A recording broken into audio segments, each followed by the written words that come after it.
دکھلاوا یہ اعمال صالحہ کے لیے زہر قاتل ہے۔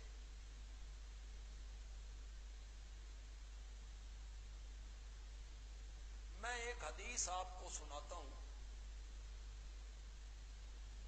وہ حدیث سن کے آپ اندازہ لگائیں کہ ریاکاری کتنا بڑا خطرہ اور جرم ہے۔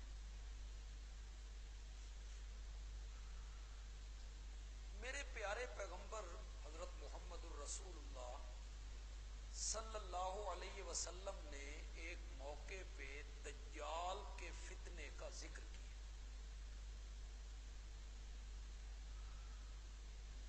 یقیناً دجال کا فتنہ بہت بڑا فتنہ ہے۔ صحابہ ڈر گئے، سہم گئے، چہرے پہ ہوائیاں اڑنے لگیں۔ آپ گھر تشریف لے گئے۔ کچھ دیر کے بعد جب آپ مسجد میں آئے تو آپ نے دیکھا کہ صحابہ وہی باتیں کر رہے ہیں، دجال آئے گا اور یوں ہوگا اور یہ اس کا فتنہ ہوگا، اس میں لوگ پھنس جائیں گے۔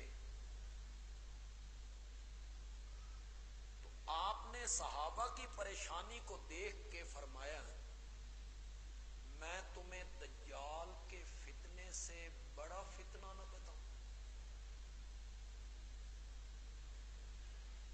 صحابہ کے دل میں تو دجال کا فتنہ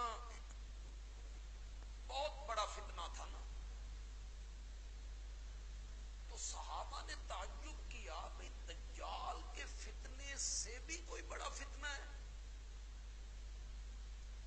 تو صحابہ کے پوچھنے پہ آپ نے فرمایا کہ ایک آدمی نماز پڑھ رہا ہے اور اس نے محسوس کیا کہ کوئی مجھے دیکھ رہا ہے، اور اس کو دکھانے کے لیے اس نے نماز کی رکعتیں، رکوع اور سجدہ ذرا لمبا